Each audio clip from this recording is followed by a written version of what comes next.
Until such time as the Khilafah is restored, what do we do? This is my opinion, and we have with us today scholars of Islam who are far more learned than I am. And they can also give their opinions. We have a question and answer period after the lecture is over. My opinion is that until such time as the Khilafah is restored, our foremost objective should be how best can we hold on to Islam so we don't lose Islam. The time will come when a man, in order to preserve his religion, would have to flee to the mountainsides where rain falls and take with him some sheep and goats. Yes, said Nabi Muhammad alayhi salatu wasalam. And so the war on Islam is going to be intensifying. And our objective must be to preserve the deen, preserve Islam. 50 years ago, you would hardly hear about Patrick Ali and Benjamin Mohammed, but now it's commonplace. Tony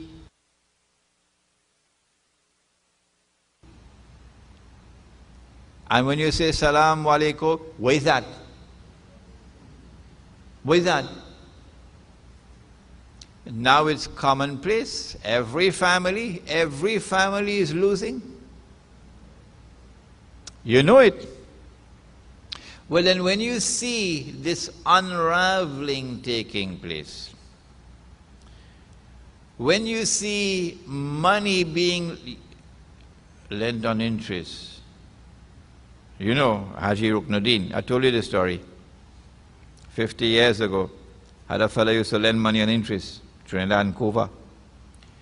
Haji Ruknuddin rahimahullah spoke to that man, told him, stop it. He refused. Haji Ruknuddin gave the order. No one is to eat food in that man's home. Everybody obeyed the order. That was yesterday. Today, money is being lent on interest, by deception of course, in the very compound of the masjid right here in Trinidad. Yeah. So when you see the religion disappearing, when you see people being trapped, deceived, وَرَأَيْتَ النَّاسَ يَدْخُلُونَ, is it يَدْخُلُونَ? وَرَأَيْتَ النَّاسَ يَدْخُلُونَ فِي دِينِ اللَّهِ, or is it يَخْرُجُونَ? يَدْخُلُونَ means entering, and يَخْرُجُونَ means going out. Going out. When you see them going out, what do? This is my opinion, that we have to separate ourselves from that world which is waging war on Islam. And the best way to separate ourselves is to go to the countryside, to the remote countryside. And in the remote countryside, build villages, Muslim villages. They don't have to be exclusively Muslim. No, non-Muslims can live with us, as they've always lived with us, on the condition that you're waging no war on Islam. You must show respect for Islam, yes. You're a Hindu, you're a Christian, you can live with us. But you can't live with us and be part of the war on Islam and support our enemies. No. And that in these Muslim villages, you're organized as a jama'ah. And the jama'ah must have an amir. And the jama'ah must give the pledge to obey the amir. And the amir must enforce the deen to the extent that he has capacity to do so on the members of the jama'ah, in a small way, in the village. And if they come after you in the village as well, with their helicopters and their gunships, and terrorizing you in the village itself, well then what else is there but to flee in the mountain in a cave? But don't leave your Islam.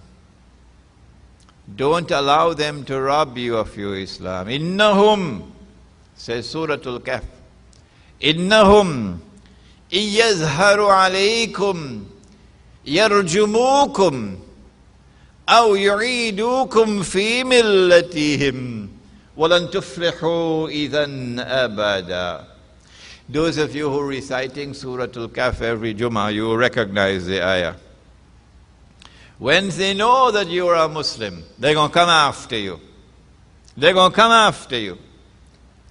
And they will terrorize you if you do not join with them in their godless melting pot. But if you do that, you will never succeed. This is what I have to offer during the interim while we're waiting for the Khilafah to be restored. Number two, that the subject of teaching the Khilafah must not stop. How many are there today who teach the people the subject of the Khilafah and inspire them? Hold on to the Khilafah. Don't hold on to this shirk, the modern secular state. How many are there? Thirdly, that even while we seek security in the remote countryside, in the Muslim village, Nabi Muhammad ﷺ said that there'll always be a part of my ummah who will wage jihad until the last day. There is jihad now. The struggle to liberate the Holy Land from the most awesome oppression that history has ever witnessed. That jihad is already going on.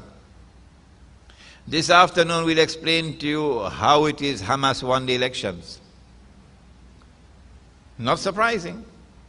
You hold an election in Pakistan now, a free and fair election. As soon as our election finished, Musharraf on some plane back to Washington. Yeah? He and the whole cabinet. You hold an election now in Jordan, a free and fair election. One election, in fact, before the election, the king and the whole family, all the suitcases in the aeroplane gone to Washington. Because we can easily predict the results of all those elections. Don't come and tell we now because Fatah was corrupt and so on. That is not the real reason for Hamas's victory. Don't come with that. We know that the struggle to liberate the Holy Land, the jihad, is already in force. And therefore, until such time as the Khilafah is restored, we have a duty to support that jihad. When you see something which is munkar, change it with your hand. If you can't go and fight on the battlefield, then he said, change it with your tongue. Speak out. Nah, boy, if I do that, make business go collapse. Is that all the love you have for Allah? Shame on you. Do you put your business before your Lord? He gives you the breath that you have. He gives you the health that you have. He gives you the eyes with which you see. He gives you the tongue with which you talk. And that's the love you have for Him. You put your business before the Lord. Nah, boy. If I support the struggle to liberate the Holy Land, me go get no US visa. How I go to New York to buy goods to come back and sell? Is that all the love you have for the Lord? You put your business before the Lord? You put your US visa before the Lord? If you do not have the capacity to go and fight on the battlefield, then change it with your tongue. Speak out against it. Write against it. Be a man. If you can't do that, فَإِن لَمْ يَسْتَطِعْ فَبِقَلْبِهِ, then at least, for God's sake, at least in your heart, you should detest that oppression. Oppression in the Holy Land, oppression in Iraq, oppression in Afghanistan. And yet we have leaders, even in this country, who support the oppressor. Until such time, therefore,